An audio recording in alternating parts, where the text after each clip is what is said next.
آج پروگرام میں ہم 3 تحریکوں کی بات کریں گے: تحریک طالبان، تحریک انصاف اور تحریک لبیک۔ تحریک طالبان جو اپنے آقاؤں کی شے پر اپنی بساط سے بڑھ کر اور خارجی فتنوں کے ذریعے پاکستان پر حملہ آور ہیں، بار بار حملے کر رہے ہیں، ان کی بار بار پسپائی ہو رہی ہے، بار بار وہ سیز فائر کی درخواست کرتے ہیں، جسے اب پاکستان کی طرف سے 48 گھنٹے کے لیے مان لیا گیا ہے۔ پھر تحریک انصاف جو کے پی میں کسی بھی ملٹری آپریشن کے خلاف ہے، اور یہ وہی انٹیلیجنس بیسڈ آپریشنز ہیں جو کہ خارجیوں کے خلاف ہو رہے ہیں، اور یہ بھی دیکھا جا رہا ہے کہ جو نئے وزیر اعلیٰ منتخب ہو کر جنہوں نے حلف اٹھایا ہے، ان کو لانے کا مقصد بھی یہی ہے کہ ان آپریشن کی مخالفت کی جائے۔ پھر ہے جی تحریک لبیک جو کہ اپنے پرتشدد رویے کے باعث ریاست کی آنکھوں میں کھٹک رہی ہے۔ دلچسپ بات یہ کہ عمران خان صاحب اس جماعت کے ساتھ اظہار یکجہتی کر رہے ہیں، لیکن کیا اس سے وہ اپنے لیے اور اپنی جماعت کے لیے مشکلات کھڑی کر رہے ہیں؟ یہ ہم پروگرام میں شامل کریں گے۔ شامی صاحب سے جو ہے وہ میں چاہوں گا کہ آغاز کرنے سے پہلے سر، اگر آپ ہم دیکھیں اس وقت اوور آل سچویشن، بالکل ابھی تازہ خبر جو آئی وہ یہ کہ جس طرح سے حملے کیے جا رہے تھے بار بار افغان طالبان کی طرف سے، خارجیوں کی طرف سے اس میں سیز فائر ہو گیا ہے، اور آج شام 6 بجے سے 48 گھنٹے کے لیے یہ سیز فائر کیا گیا۔ سوال یہ ہے کہ کیا وجہ ہے، کیوں بار بار یہ حملے کیے جا رہے ہیں افغان طالبان کی طرف سے؟ دیکھیں، اب تو سیز فائر ہو گیا نا، اگرچہ 48 گھنٹوں کے لیے ہوا ہے، لیکن بڑی اچھی بات ہے، اس کا خیر مقدم ہونا چاہیے اور دعا کرنی چاہیے اور کوشش بھی کہ یہ مستقل ہو جائے یہ سیز فائر۔ صحیح۔ دیکھیں، جو تحریک طالبان پاکستان کے لوگ ہیں اور بعض دوسرے دہشت گرد جو وہ بھی افغان سرزمین پر موجود ہیں اور وہاں سے پاکستان پر حملہ آور ہوتے ہیں اور ہمارے جوانوں کا، ہمارے افسروں کا خون بہاتے ہیں، ہمارے عام لوگوں کا خون بہاتے ہیں، ہماری مسجدوں پہ یعنی ایک ان کو تاراج کرتے ہیں، ہمارے علماء کو نشانہ بناتے ہیں، ہمارے طالب علموں کو ہلاک کرتے ہیں، قتل کرتے ہیں۔ تو یہ ساری جو صورتحال ہے وہ ہمارے لیے ناقابل برداشت ہے۔ افغانستان نے گزشتہ 40 سال سے جو کچھ ہو رہا ہے، پاکستان نے افغان عوام کے ساتھ تعلق نبھانے کی پوری کوشش کی ہے، اور پاکستان اور افغانستان کے درمیان تعلقات کشیدہ بھی رہے ہیں، اور افغانستان واحد ملک تھا جس نے پاکستان کی جو اقوام متحدہ کی رکنیت ہے اس کے خلاف ووٹ دیا تھا۔ صحیح۔ لیکن اس وقت افغانستان میں بادشاہت تھی، اور بعد میں پھر پاکستان سے ان کے سفارتی تعلقات قائم بھی ہو گئے۔ صحیح۔ یہ جو ڈیورنٹ لائن ہے جو افغانستان اور پاکستان کی سرحد ہے، 2640 کلومیٹر، اس پر ان کو اعتراض تھا، اور یہ اعتراض تاریخی اعتبار سے بھی اور انتظامی اعتبار سے بھی اور حقائق کے اعتبار سے بھی بالکل غلط تھا، کیونکہ امیر عبد الرحمن اور انگریز حکمران جو تھے سب کانٹیننٹ کے، ان کے درمیان 1893 میں یہ معاہدہ ہوا، اور سر ہنری ڈیورن جو ہیں ان کو مامور کیا گیا کہ وہ یہ ایک سرحدی لکیر جو ہے کھینچے۔ ٹھیک۔ انہوں نے یہ سرحدی لکیر جو ہے اس کا تعین کیا، جسے امیر عبد الرحمن نے تسلیم کیا۔ برطانیہ کی جو حکومت اس وقت ہندوستان پہ تھی اس نے تسلیم کیا، اور امیر عبد الرحمن نے بہت بڑا جرگہ کیا، جس میں 400 افغان جو ہیں سردار جو تھے اور جو عمائدین تھے وہ شریک تھے، اور اس ڈیورنٹ لائن کو قبول کیا گیا ایک سرحد کے طور پر۔ ٹھیک۔ اور اس کے بعد امیر عبد الرحمن جو ہیں ان کو وظیفہ بھی دیا جاتا تھا انگریزوں سے، 8 لاکھ روپے۔ اچھا۔ تو بہرحال اب جب پاکستان قائم ہوا تو بعض عناصر ایسے تھے افغانستان کے، انہوں نے کہا کہ جی یہ سرحد جو ہے اثر نو متعین کی جائے، جو ایک خلاف واقعہ بات تھی۔ جہاں جہاں سرحدیں قائم ہو چکی ہیں، عرب میں دیکھ لیجئے اور ہندوستان میں دیکھ لیجئے، پاکستان اور ہندوستان جو ہیں جب ان کا قیام ہوا تو ریڈ کلف لائن کھینچی گئی، ہمیں بہت اعتراضات تھے اس پہ، لیکن اسے قبول کیا۔ اور اسی طرح ڈیونڈ لائن جو ہے اس کو افغانستان اور ہندوستان دونوں کی حکومتیں تسلیم کر چکی تھی۔ اسی طریقے سے دنیا میں کئی ممالک ہیں، آپ دیکھیے جو مشرق وسطیٰ میں جو تقسیم ہوئی ہے اس میں بھی کئی لوگوں کو اعتراض ہوتا ہے، لیکن جو ہو چکا ہے سو ہو چکا ہے۔ تو بہرحال مگر افغانستان میں پھر اس وقت تو خیبر پختونخوا میں پختونستان کے نعرے لگ رہے تھے کہ ایک آزاد خطہ ہونا چاہیے، اور خان عبد الغفار خان اس وقت کانگریس میں شامل تھے، خدائی خدمت گار، انہوں نے مطالبہ کیا تھا کہ جو اس وقت صوبہ سرحد ہے وسط کہلاتا تھا، اس کو تھرڈ آپشن دی جائے۔ یعنی جب ریفرنڈم ہوا تھا اس میں فیصلہ کرنا تھا کہ پاکستان میں جانا ہے یا ہندوستان میں، تو انہوں نے کہا نہیں، آزاد ہونا ہے پختونستان کو، یہ بھی تھرڈ آپشن رکھی جائے۔ لیکن اس پہ نہ کانگریس تسلیم کیا اس کو، نہ انگریزوں نے تسلیم کیا، نہ پاکستان نے تسلیم کیا، یعنی مسلم لیگ نے۔ صحیح۔ اب کے پی کے جو لوگ ہیں انہوں نے بھاری اکثریت کے ساتھ پاکستان میں شمولیت کا فیصلہ کیا۔ تو کابل میں پاکستان کے بارے میں کچھ نہ کچھ مخالفانہ لابیز موجود تھیں اور پاکستان کو کچھ نہ کچھ تنگ کرتی رہیں۔ صحیح۔ لیکن جب 1965 کی جنگ ہوئی، 1971 کی جنگ ہوئی، تو افغانستان نے پاکستان کا ساتھ دیا اور پاکستان کی فوجیں وہاں موجود نہیں تھیں اور سرحدیں بالکل خالی چھوڑ دی گئیں اور کوئی شکایت پیدا نہیں ہوئی افغانستان سے پاکستان کو۔ مگر یہ ہوا کہ جو پاکستان سے جو ناراض لوگ ہوتے، اس وقت سوویت یونین تھا، کمیونسٹ عناصر تھے، قبائلی سردار تھے، یہاں سے جو لوگ ناراض ہوتے حکومت سے، خیبر پختونخوا سے اور بلوچستان سے، وہ وہاں جا کے پناہ لے لیتے، وہاں بیٹھتے، پھر شرارتیں کرتے۔ اب ایک لمبی کہانی ہے، لیکن بہرحال جب پھر سوویت فوجیں آئیں افغانستان پر، حملہ آور ہوئیں، اور اس وقت لاکھوں افغان جو ہیں ان کو ہجرت کرنی پڑی، اور پھر جو مزاحمت کی تحریک شروع کی، تو پاکستان اپنے افغان بھائیوں کے ساتھ کھڑا ہوا، پوری دنیا کے ساتھ مل کے انہوں نے وہاں افغان جو سوویت فوجیں ہیں ان کی مزاحمت کی اور اسے واپس جانے پہ مجبور کیا۔ تو یہ ایک نئے دور کا آغاز ہوا، اور طالبان کے ساتھ ایک مسلسل ایک تعلق جو ہے وہ برقرار رہا پاکستان کا۔ اور ملا عمر کے دور میں بھی ایک ملا عمر نے تو یعنی یہ فتویٰ دے دیا تھا کہ کوئی تنظیم جو ہے یہ یہاں رہ نہیں سکتی، کوئی شخص جو ہے اس کو حق حاصل نہیں ہے مسلح ہو کے یہاں رہے اور کسی یعنی پاکستان پر حملہ کرے یا پاکستان میں کوئی کارروائی کرے۔ تو ملا عمر کے دور میں ایک بڑے اچھے تعلقات قائم ہوئے۔ بعد میں پھر افغانستان میں طالبان کی حکومت ختم ہوئی، پھر امریکہ کے ساتھ القاعدہ، پھر ایک صورتحال پیچیدہ ہوئی، لیکن پاکستان بہرحال اپنے افغان بھائیوں کے ساتھ کھڑا رہا تمام تر مشکلات کے باوجود۔ اور اب جو صورتحال پیدا ہوئی ہے اس میں یہ ہماری سمجھ میں نہیں آ رہا کہ ہمارے جو افغان حکومت ہے اس وقت طالبان کی، وہ کیوں ان لوگوں کو روک نہیں پا رہی، اور کیوں یعنی ان کی اگر روک نہیں سک رہی تو پھر اس کو پاکستان کے ساتھ مل کر مشترکہ کارروائی کرنی چاہیے، اور پاکستان کو اجازت دینی چاہیے کہ وہ ان کے خلاف کارروائی کرے۔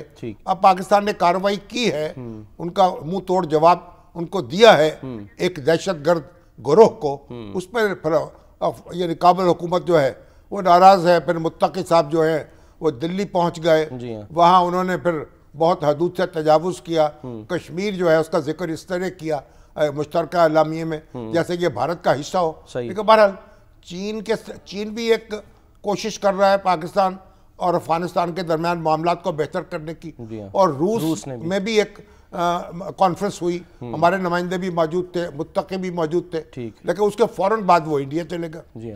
تو بہرحال اب جو ہے افغانستان کہتا ہے کہ بھئی وہ جو پاکستان نے دہشت گردوں کو نشانہ بنایا ہے، وہ ایئر سٹرائک کیا ان کے اوپر، وہ کیوں کیا؟ انہوں نے پھر ایک حملہ کیا ہمارے سرحدوں پر، پھر اس کا آپ کو پتا کیا نتیجہ نکلا، اور پاکستان نے ایک منہ توڑ جواب دیا، پھر ایک حملہ ہوا، اور اب رات جو ہے پھر بلوچستان پر بھی اور ادھر کے پی کے کی سرحد پر بھی پھر جھڑپیں ہوئیں اور تلخی پیدا ہوئی، لیکن اس کے بعد اللہ کا کرم ہے کہ چیز سنبھال لی گئی ہے۔ اور اب ہمارے وزیر اعظم شہباز شریف صاحب نے کہا تھا کہ قطر اور سعودی عرب جو ہیں وہ اس میں مصالحت اور معاونت کی کوشش کر رہے ہیں، اور اب چین نے بھی اپیل کی ہے دونوں ملکوں سے کہ اپنا ہاتھ روکیں، اور چین کی کوشش بھی ہے، اور ہمارے پریزیڈنٹ ٹرمپ نے بھی یہ بات کہی اسرائیل جاتے ہوئے کہ بھائی دیکھوں گا میں بھی اپنا کردار ادا کروں گا کیونکہ مجھے امن قائم کرنے کا بڑا تجربہ ہو چکا ہے۔ تو بڑا امید کرنی چاہیے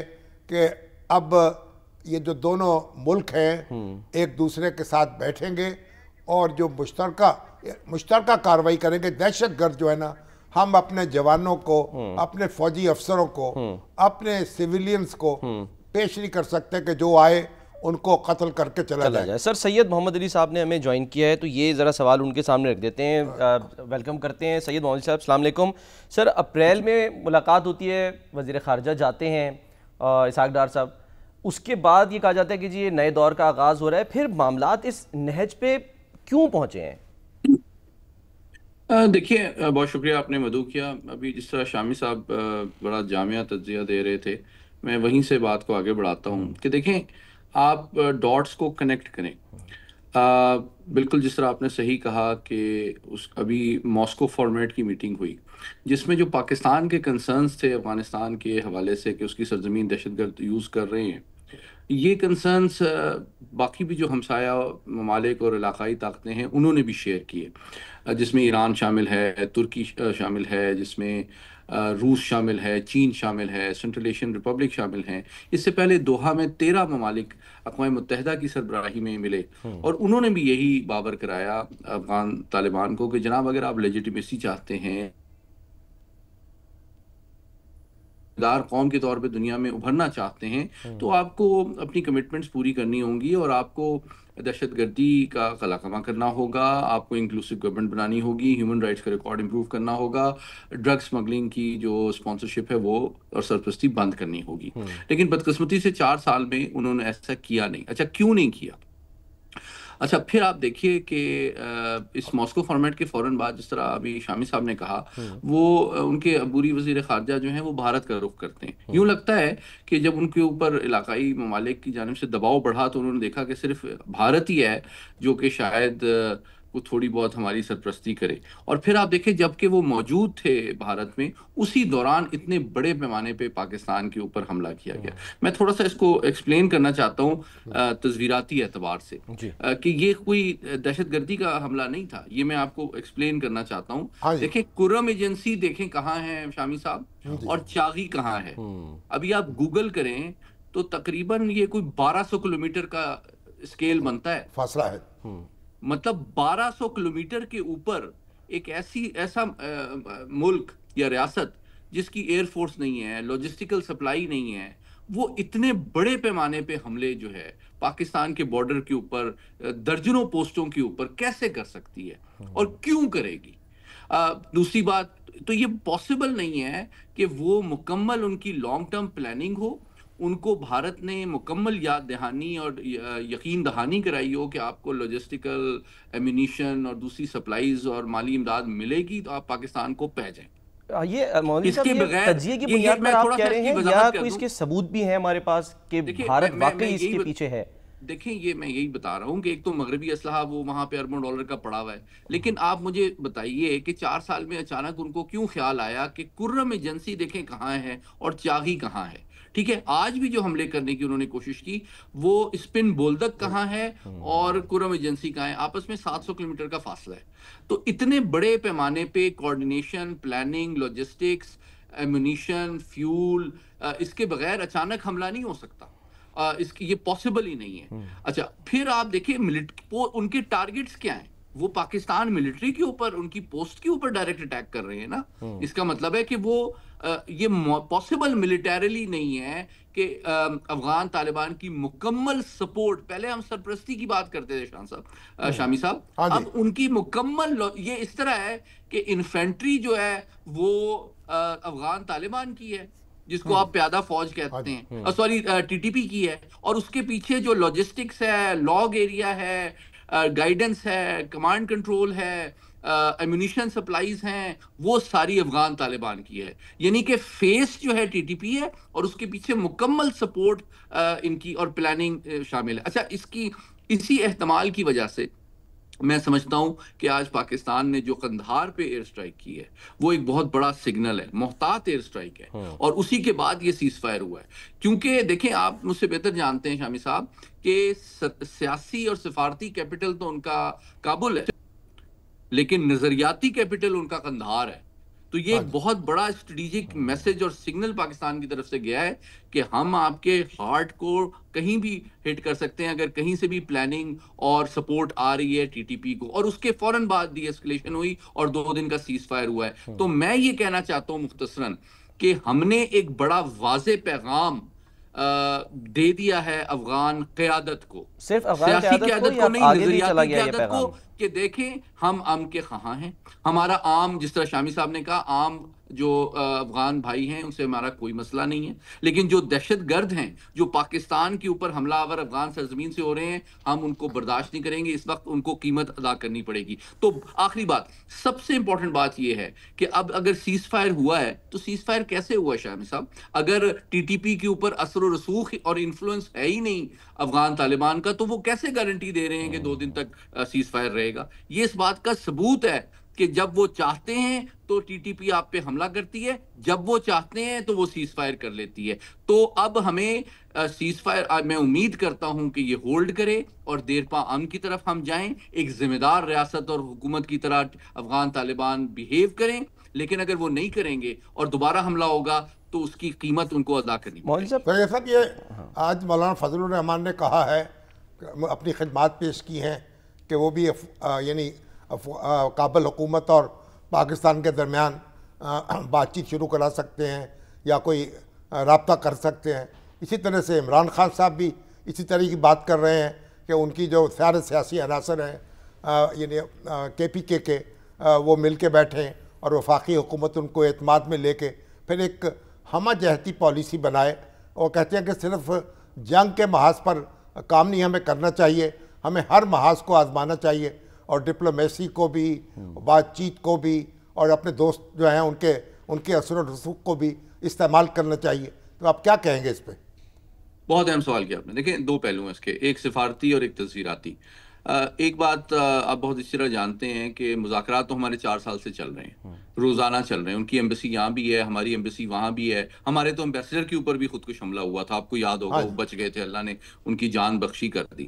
اچھا، دوسری بات یہ ہے کہ عمران خان صاحب ہوں یا مولانا فضل الرحمان صاحب ہوں، ان کی جو کوشش ہے امن کو برقرار رکھنے یا پروموٹ کرنے کی، بڑی اچھی بات ہے. لیکن وہ ان کو آفر کیا کریں گے؟ مجھے بتائیں. پاکستان کا نائب وزیر اعظم وہاں جاتا ہے، یا پاکستان کا سفیر وہاں پہ جاتا ہے، یا پاکستان کا انٹیلیجنس چیف وہاں پہ جاتا ہے، یا ایران یا چین کا وزیر خارجہ وہاں پہ جاتا ہے. ہم ان کو سی پیک ایکسٹینڈ کرنے کی اربوں ڈالر کی انویسٹمنٹ آفر کرتے ہیں. ہم ازبکستان کے ساتھ ایک ٹرین لنک کی بات کرتے ہیں جس کے ذریعے سے جو ترقی اور خوشحالی کا سفر ہے وہ پورے افغانستان میں پھیل جائے گا. وہ اس کو رد کر کے ایک انڈیا کے پراکسی بننا چاہتے ہیں اور ان کے بہاف پہ ہمیں خنجر کھوپنا چاہتے ہیں. مفادات ہیں کیا پھر جو حاصل کرنا چاہتے ہیں؟ میں ویلکم کرتا ہوں ہر امن کی کوشش کو، لیکن مجھے بتائیں کہ مولانا فضل الرحمان اور عمران خان ان کو کیا آفر کریں گے جس کے اوپر ٹی ٹی پی پاکستان کے خلاف جنگ بندی پہ راضی ہو جائے؟ ان کی 3-4 ڈیمانڈز ہیں نا. نمبر 1 کہ ایک تو ان کا نظریہ حیات ہے جو کہ پوری دنیا انکلوڈنگ پاکستان نہیں مانتی. کیا ہم ان کے برانڈ آف اسلام کو یہاں لانا چاہتے ہیں؟ نمبر 2، کیا وہاں پہ جو خواتین کے ساتھ سلوک ہوتا ہے کہ جناب وہ تعلیم بھی نہیں حاصل کر سکتی، وہ کاروبار بھی نہیں کر سکتی، روزگار میں کی طرف نہیں جا سکتی، وہ ہم مان لیں گے؟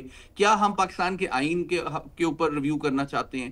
کیا ہم جو جن اضلاع کا انضمام ہوا ہے فاٹا کے اس کو ریویو کرنا چاہتے ہیں؟ ہم ان کو کیا آفر کریں گے جس کے بعد ٹی ٹی پی جو ہے وہ لڑنے پہ سے یعنی کہ وہ ہتھیار پھینک دے؟ بنیادی بات یہ ہے کہ افغان طالبان کو ہم نے ایک میسج دیا ہے کہ جناب ہم امن کے خواہاں ہیں, ہم دوست ہیں, بھائی ہیں, لیکن آپ کے یہاں سے کوئی بھی شخص پاکستان کے خلاف میلی آنکھ سے دیکھے گا تو وہ آنکھیں ہم نکال دیں گے. اس کا مطلب یہ بالکل واضح پیغام ہے کہ اب آپ ٹی ٹی پی کی سرپرستی اگر بند نہیں کریں گے تو اس کا آپ کو بھی نقصان اٹھانا پڑے گا. تو اس کا مطلب یہ ہے کہ ہم ایک لمبی جنگ کے لیے تیار ہیں. دیکھیے یہ ایک افسوسناک بات ہے, لیکن جنگ تالی دونوں ہاتھ سے بچتی ہے. جنگ بھی دونوں طرف سے ہوتی ہے اور امن بھی دونوں طرف سے ہوتا ہے. یک طرفہ طور پہ پچھلے 4 سال میں ہم نے امنی کی کوشش کی ہے نا.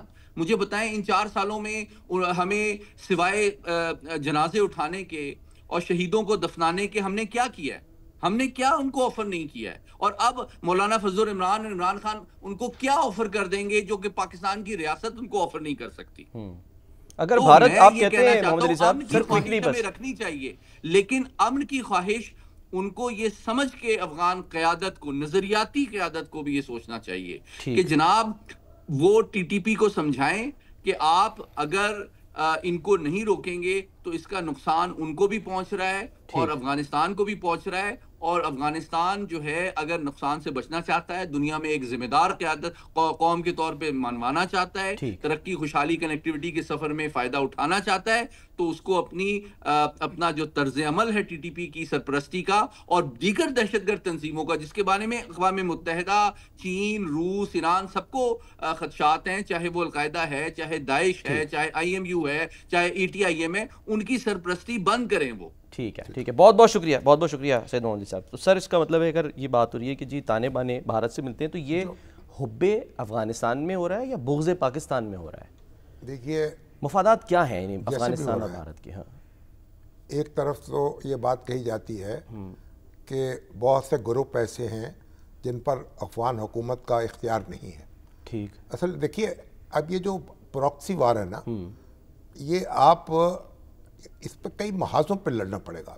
اچھا. سفارت کاری پر بھی بات چیت بھی کرنی ہوگی, اعتماد سازی بھی کرنی ہوگی, ایک قائل بھی کرنا ہوگا. اور میں سمجھتا ہوں کہ اگر افغان حکومت جو ہے وہ چاہتی ہے کہ اس کی سرزمین پر جو دہشت گرد گروہ موجود ہیں وہ اپنی کارروائیاں نہ کرے, تو پھر اس کو چاہیے کہ پاکستان کے ساتھ مل کر ان کے خلاف کارروائی کرے. اگر وہ اکیلے نہیں کر سکتی, ٹھیک ہے, تو پاکستان کو ایک مشترکہ جو ہے ایک میکنزم تیار ہو جائے, مشترکہ فورس تیار ہو جو دہشت گردوں کی سرکوبی کرے, افغان حکومت اور پاکستان حکومت دونوں مل کے. ٹھیک ہے, یہ اس سے ہم اس علاقے میں امن قائم کر سکیں گے.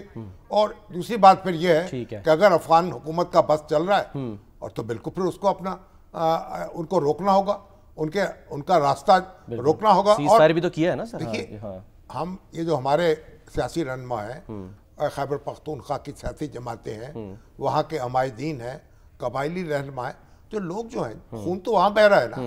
آپ دیکھیے تو پھر ان کو بھی اعتماد میں لیا جائے, وفاقی حکومت, وزیر اعظم, ان کو بھی بلا لیں, بیٹھ لیں, کیا چاہیے, کیا چاہتے ہیں. ٹھیک ہے سر. اب ہمیں یہ بھی آزمانا ہے, وہ بھی آزمانا ہے. ہر طریقے سے ہمیں افغانستان اور پاکستان کے درمیان معاملات کو بہتر کرنے کی کوشش کرنی ہے. یہ ہمارے مفاد میں بھی ہے, افغانستان کے مفاد میں بھی ہے.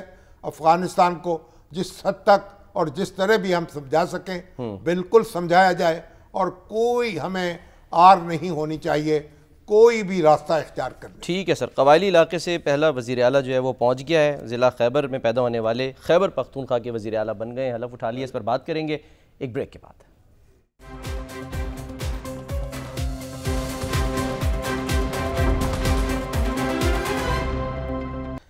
شامی صاحب, جب 2024 میں وزیر اعلیٰ بنے کے پی کہ علی امین گنڈا پور صاحب, یہی مناظر تھے, ہنگامہ خیزی تھی, حلف برداری کی تقریب میں ایک ظاہر ازدحام تھا کارکنوں کا. آج بھی ایسی مناظر کہ کان پڑی آواز سنائی نہیں دے رہی تھی. بہرحال اس تمام یعنی کہ حالات میں ہم نے دیکھا کہ جو سہیل آفریدی صاحب ہیں وہ وزیر اعلیٰ بالآخر بن گئے. تمام انہوں نے قانونی, سیاسی اور جو دیگر ان کی مشکلات تھیں, رکاوٹیں تھیں, وہ عبور کر لیں.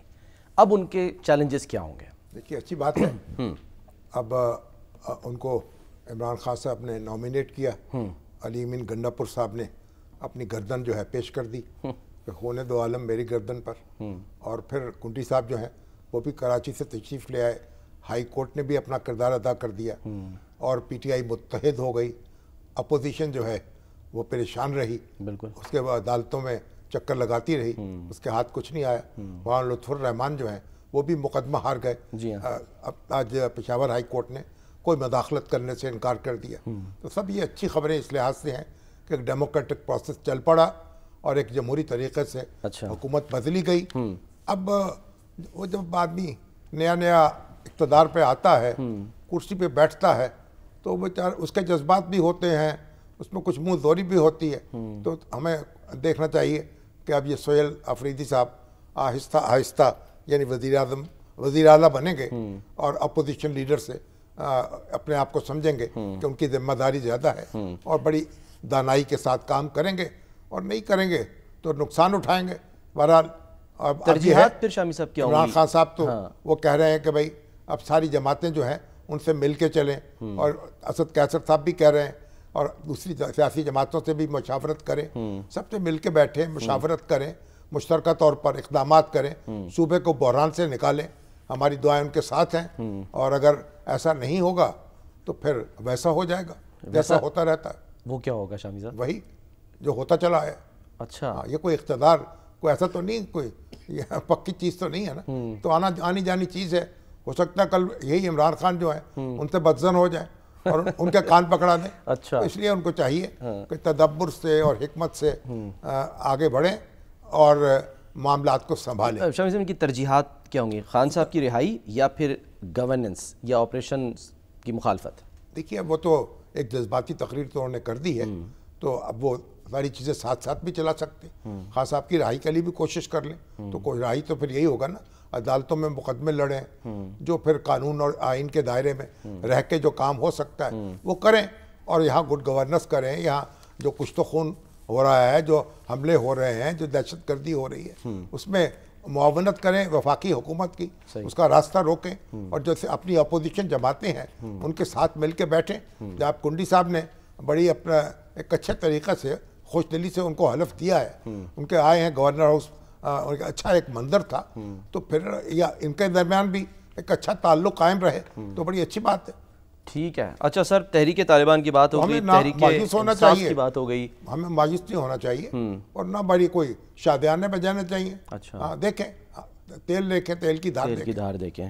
چلیں سر، فی الحال تو یہ دیکھنا ہے کہ تحریک لبیک جو ہے وہ کیا چاہتی ہے۔ تحریک لبیک جو ہے بیچاری جو ہے اس نے وہ بھی منہ زور قیادت اس کی، اور جو کچھ بھی ہنگامہ برپا ہوا ہے اب اس کے لیے بھی مشکلات ہیں، اور خود ہی آپ کہیں میں تو سمجھنے سے قاصر ہوں کہ سارا کچھ ہوا کیوں ہے، کیونکہ جب غزہ میں جنگ بندی ہو چکی تو وہ ہڑبڑا کے اٹھے اور کہا کہ ہم نے امریکی سفارت خانے جانا ہے، تو بڑا پھر تصادم ہوا ہے اور نقصان ہوا ہے۔ اور کیا کچھ ہوا ہے ذرا یہ معلوم کر لیتے ہیں۔ بیورو چیف حسن رضا صاحب ہمارے ساتھ موجود ہیں۔ صاحب بتائیں تو یہ ہوا کیا ہے بھائی، مجھے تو اب تک سمجھ میں نہیں آ رہا۔ سر بنیادی طور پہ مذاکرات کا پہلا مرحلہ ہو گیا، اور اس میں انہوں نے دو چیزوں کے مطالبات رکھے کہ جو گرفتاریاں ہوئیں وہ ختم کر دیں، اور پھر یہیں سے وہ واپس جائیں گے، اور پھر دوسرا یہ معاملہ انہوں نے رکھا کہ جو آپ نے چھاپوں کے دوران جو چیزیں حاصل کی ہیں، جتنے بھی چھاپے مارے ہیں جہاں پر بھی ان کے گھر پہ یا ان کے مدرسے پہ، وہ ختم کر دیں۔ اور تیسرا ان کو جو چیزیں سامنے آئی ہیں، یہ ٹی ایل پی کے رہنما جو دعویٰ کر رہے ہیں کہ ہم نے یہ بات کہی تھی کہ جو ہمارے مطالبات ہیں وہ ہم وہاں نہیں جاتے، ہم یہاں سے واپس جائیں گے، لیکن ہم ایک گروپ بنا لیں گے 10-12 افراد کا، جو جا کے ہم اپنا ڈوزیئر وہاں پہ دے دیں گے۔ یو ایس امریکی سفارت خانے میں۔ کس بات کا؟ تو جنگ بندی ہو چکی تھی غزہ میں۔ یہی چیز وہ کہہ رہے تھے کہ جب غزہ بندی کی جنگ بندی ہوگی، غزہ میں لوگ شادیانے بجا رہے، تو آپ کو کیا اب یہ واقعہ کیوں یاد آیا؟ ان کو اچانک کیا واقعہ ہے؟ لیکن اس پر جو ہے وہ خدشات تھے دوسری طرف سے کہ شاید یہ وہاں پر جا کے بیٹھنا چاہتے ہیں، ان کو کہیں سے لنک ملا ہے افغانستان اور کے پی کے حکومت، اس طرح کے کچھ ان کے خیالات ملے جلے تھے کہ یہ کسی کی مشاورت سے یہ معاملات کر رہے ہیں، یہ پلان کر رہے ہیں۔ انہوں نے آغاز کیا عمران خان صاحب کے دور میں بھی ان کی پر پابندی ہو چکی ہے۔ بالکل ایسے ہی ہے۔ آج وہ ساتھ دے رہے ہیں، ان کے ساتھ کھڑے ہیں۔ مگر یہ تصادم کیوں ہوا پھر؟ دیکھیں تصادم مرید کے میں جو کچھ ہوا کیا ہوا؟ پھر وہاں پہ تو شامی صاحب میں نے دیکھا تو نہیں ہے، لیکن جو رپورٹس اور جو چیزیں اطلاعات سامنے آئی ہیں، جو پولیس والے دعویٰ کر رہے ہیں، وہ یہ کہتے ہیں کہ آغاز پہلے وہاں سے ہوا ہے، کہ فائرنگ وہاں سے ہوئی، لیکن اس کے ایویڈنس پولیس کے پاس بھی نہیں ہے۔ اور پولیس یہ دعویٰ کرتی ہے کہ ہمارا ایک بندہ شہید ہو گیا، لیکن ان کے جو شہید ہوئے ہیں تحریک لبیک پاکستان کی، اس کی کوئی بات نہیں کر رہا. وہ کہتے ہیں اچھا پھر دوسری طرف جو ان کے تحفظات ہیں، پولیس کے لوگ بھی شہید ہوئے، دوسری طرف سے تحریک طالبان کے لوگ بھی نشانہ بنے، تحریک لبیک پاکستان، سوری تحریک لبیک کے لوگ بھی نشانہ بنے. اب مسئلہ یہ کہ یہ کیا ان کے پاس اسلحہ تھا؟ ان کے پاس وہ کہتے ہیں وہ یعنی ڈنڈے تھے جن پر لیکن لگی ہوئی تھی. شامی صاحب پولیس یہ دعویٰ کرتی ہے کہ ان کے پاس کچھ جس کے لائسنس نہیں تھے وہ اسلحہ موجود تھا اور خطرناک اسلحہ موجود تھا جو استعمال کیا گیا، لیکن وہ کہاں ہے؟ اس پر میں نے پنجاب پولیس کے متعلقہ ذمہ داران سے رابطے کر رہا ہوں کہ وہ اس کے جواب دیں. ان کے پاس کوئی جواب نہیں ہے، البتہ زخمی ان کے پاس موجود ہیں. اور اب اگر دیکھا جائے تو ان کے خلاف 76 مقدمات درج کیے گئے ہیں اور 2716 گرفتاریاں کی گئی ہیں. شامی صاحب اب نیکسٹ کیا ہونے جا رہا ہے؟ یہ تو ہو گیا جو کام ہوا، اس پر تو وہ ٹی ایل پی والے کہہ رہے ہیں جوڈیشل کمیشن بنایا جائے، معاملے کو آگے لے کے چلا جائے. لیکن آگے یہ کرنے جا رہے ہیں کہ جتنے ان کے مساجد مدرسے ہیں وہ اوقاف کے ماتحت کر دیے جائیں، جس طرح ایک اور تنظیم پہ ہوا تھا، اور دوسرا اس کو کالعدم تنظیم قرار دلوایا جائے. اس پر کام شروع کر دیا گیا ہے پنجاب کے محکمہ داخلہ پنجاب نے.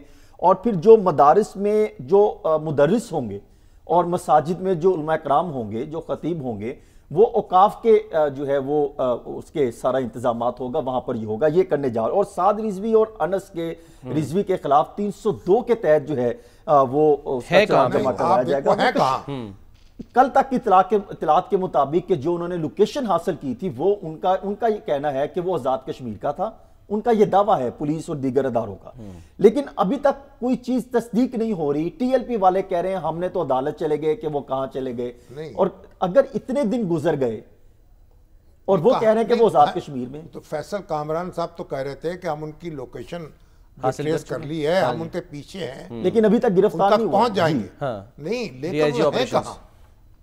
وہی تو میں پنجاب پولیس سے پوچھ رہا ہوں. وہ کہہ رہے ہیں ہمیں نہیں معلوم. تو ٹی ایل پی ان سے پوچھیں نا. ٹی ایل پی والے کہہ رہے ہیں کہ جی وہ تو یعنی ان کو کوئی لے گیا اٹھا کے پولیس یا قانون نافذ کرنے والے ادارے. ٹی ایل پی والے تو شامی صاحب مختلف اداروں پر بات کر رہے ہیں نا کہ وہ ان کے پاس چلے گئے، لیکن اداروں کے پاس تو نہیں ہے. وہ تو کہہ رہے ہیں ہمارے پاس نہیں ہے. ان کا خیال ہے کہ ہمارے پاس نہیں ہے، لیکن ایک اور سورسز جو پولیس کے ہیں وہ یہ دعویٰ کر رہے ہیں کہ یہ آزاد کشمیر میں ان کی لوکیشن سامنے آئی ہے، یہ ان کے پاس موجود ہے. اب یہ تینوں آزاد کشمیر میں وہ اپنے مداحوں کے پاس ہیں، وہاں چھپے ہوئے ہیں یا کسی سرکاری محکمے کے قبضے میں ہیں گرفتار. یہ تو شامی صاحب وہ آئیں گے تو اندازہ خود ہی بتا سکتے ہیں کہ وہ آپ بھی کہاں تو پر کچھ تھے. بتائیں نا. ہم نے جو اتنے بڑے انویسٹیگیٹو رپورٹر ہیں آپ، اور یہاں کچھ بتا نہیں رہے، بس فیصل کامران کی طرح گفتگو کر رہے ہیں. کبھی آپ انس اور اس کی طرح گفتگو کر رہے ہیں. نہیں دیکھیں ایک تو آپ پھر تھوڑا سا پیچھے چلے جائیں. آپ جب دیکھیں کہ جب رضوی صاحب گرفتار ہوئے تھے تو وہ 2 دن 2.5 دن تقریباً مجھے یاد ہے تو ہم نے ان کو دیکھا تھا کہیں سے وہ آئے تو ہم ان کے پاس چلے گئے مائک لے کے. تو ان سے پوچھا کہ جی آپ کہاں پر تھے؟ تو انہوں نے کہا جن کے پاس ہوتا تھا وہاں پر تھا. ویسے آپ کو پتا ہوتا تو اب تک وہ گرفتار ہو چکے ہوتے. ہاں جی اب تک پتا ہوتا تو میں گرفتار ہو چکا ہوتا. مطلب یہ اپنے مریدوں کے پاس تھے، مریدوں کے پاس تھے. تو اب آپ بات سنیے، اصل میں تو سمجھنے سے یہ قاصر ہوں کہ کبھی سیاسی جماعتیں جو ہیں وہ مظاہرے بھی کرتی ہیں، جلوس بھی نکالتی ہیں، اس کے لیے آپ ایک انتظامیہ سے بیٹھ جاتے ہیں، راستے طے ہو جاتے ہیں. ماضی میں ان کے ساتھ معاہدے ہو چکے ہیں سر. نہیں اتنا بڑا ہنگامہ، اتنا بڑا تصادم ہوا کیوں ہے؟ اب وہ کتنے بندے جو ہیں نشانہ بن گئے ہیں، کتنے لوگ زخمی ہو گئے ہیں، کتنے پکڑے گئے تو الگ بات ہے، لیکن آپ دیکھیں نا ایک دوسرے کو تو زدوکوب کیا گیا ہے نا، ایک دوسرے پر حملے بھی کیے گئے ہیں. سر پھر آپ کہیں گے کہ ڈی آئی جی آپریشن کی بات کر رہے ہو، وہ کہہ رہے ہیں کہ ہمارے پاس تو زخمیوں کا ریکارڈ ہے، سب کچھ ہے، کون اسپتال میں گیا کون نہیں گیا. ان کا کیا ہے؟ ان کے لوگ کہاں گئے اگر زخمی ہوئے ہیں؟ اگر کوئی شہادتیں ان کے بقول ہوئی ہیں تو وہ کہاں گئے لوگ؟ جو تحریک لبیک پاکستان والوں کی جو ذہن سازی ہو چکی ہے یا ان کے ذہن میں جو چیزیں نشوونما ہو چکی جو پیدا ہو چکی، اس کو کیا آپ یہ کام کر کے یہ اقدامات کر کے یا یہ اوقاف کے تحت یہ سب دے کے کیا وہ ختم ہو سکتی ہے؟ یہ تو جب وہ کریں گے نا اس وقت دیکھیں گے نا. یہ ہمارا مسئلہ نہیں ہے، ہم تو اس وقت یہ معلوم کر رہے ہیں کہ ہوا کیا ہے. ہم تو اس واقعے جو چھاپا پڑا، جو واقعات جو ہوئے ہیں ان کے بارے میں معلوم کرنا چاہتے ہیں. ٹھیک. اور باقی تو حکومت جو اقدامات کرے گی وہ کرے گی، پھر اس کے بعد وہ عدالتیں بھی موجود ہیں، وہاں جائیں اپنا مقدمہ لڑیں.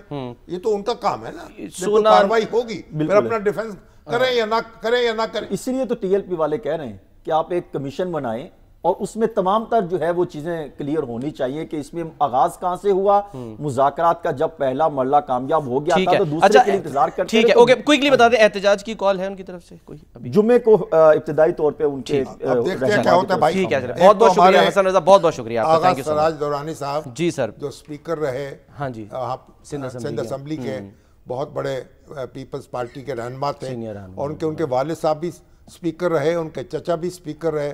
بڑی فیملی ہے، بڑا بیک گراؤنڈ تھا، بڑے ڈھنگ کے شخص تھے، بڑی باعزت اور ان کا احترام تھا. وہ اللہ کو پیارے ہو گئے. اللہ تعالیٰ ان کی مغفرت کرے. اور ہمارے یہاں ہمارے اپنے شعبے کے مانگا منڈی کے ہمارے بڑے سینئر نامہ نگار تھے وہاں، ملک ممتاز حسین، اچھا، وہ بھی اللہ کو پیارے ہو گئے. اللہ تعالیٰ ان کی مغفرت کرے اور ان کے اہل خانہ جو ہے ان کو صبر دے. تو ان دونوں اپنے بزرگوں کے لیے اور دعا گو ہیں. اللہ تعالیٰ جو ہے ان کو اعلیٰ جگہ دے جنت الفردوس میں، اور ان کے پسماندگان کو صبر دے. آمین. سر بس میں کوئکلی، کیونکہ 1-2 منٹ رہ گئے، میں کوئکلی ایک دو سوال لے لوں. عبد الکریم صاحب لاہور سے پوچھتے کہ جی غزہ جنگ بندی تو ہو گئی، لیکن کیا فلسطین آزاد خود مختار ریاست بن پائے گا؟ اور کیا مسئلہ کشمیر کا بھی کوئی غور طرف؟ پہلی بات یہ ہے کہ ایک آپ آگے بڑھنا ہے، آپ نے ایک ایک انچ، اب پہلے آپ نے خدا کر کے جنگ بندی کی ہے، ورنہ تو غزہ میں تو قتل عام ہوتا. تو اللہ کا شکر اس پہ ادا کریں. اب سب کو مل کے کوشش کرنی ہوگی، تدبیر کرنی ہوگی، تو آگے کے راستے بھی کھلیں گے اور بند راستے جو ہیں ان پہ آگے بڑھ سکیں گے. اور فیک جو ٹویٹ کیے جا رہے ہیں، فیک یعنی کہ تصویریں لگا کے، اس سے بھی اجتناب کریں کہ جی پرائم منسٹر جو ہیں وہ نیتن یاہو سے ملے. نہیں، یہ تو سب بکواس ہے نا. نیتن یاہو تو وہ آئے ہی نہیں ہے. جی ہاں، پرائم منسٹر کو ملنے کی ضرورت کیا تھی؟ دیکھیے اب جو کام بھی ہونا ہے وہ عالم اسلام نے کرنا ہے، مشترکہ طور پہ کرنا ہے. اور وہ جب سب لوگ کریں گے تو پاکستان بھی کر لے گا. پاکستان تو پوری طاقت کے ساتھ اپنے غزہ کے بھائیوں کے ساتھ اور اپنے عرب بھائیوں کے ساتھ اور اپنے اسلامی بھائیوں کے ساتھ کھڑا ہے. ٹھیک ہے. شعیب ہے سر، شعیب خالد ملتان سے، وہ پوچھے جی کے پی میں دہشت گردوں کے خلاف آپریشن کی پی ٹی آئی مخالفت کیوں کر رہی ہے؟ اس سے پی ٹی آئی کو کیا فائدہ ہوگا؟ بھائی عمران خان صاحب کا ایک اپنا نقطہ نظر ہے. آج بھی انہوں نے بیان جاری کیا ہے. انہوں نے کہا ہے کہ مجھے یعنی دہشت گردی کے وہ خلاف ہیں، دہشت گردوں کے بھی خلاف ہیں، لیکن ان سے نبٹنے کے جو طریقے ہیں اس پر ان کی ایک اپنی سوچ ہے. اچھا، تو بھائی ایک یعنی ہومیوپیتھ آپ علاج کرنا چاہتے ہیں یا ایلوپیتھ کرنا چاہتے ہیں یا حکیم صاحب کا کشتہ کھلانا چاہتے ہیں، یہ اختلاف ہے. تو اگر لوگ سب مل بیٹھیں تو چلیے یہ بات چیت بھی کر لیں، یہ چھوٹے موٹے اختلافات کو رفع کر لیں. لیکن بنیادی بات یہی ہے کہ جو پاکستان پر حملہ آور ہوگا، پاکستان اس کی آنکھ پھوڑے گا اور اس کا سر توڑے گا. ٹھیک ہے، چلیں ایک بریک لیتے ہیں، بریک کے بعد ہم واپس آتے ہیں.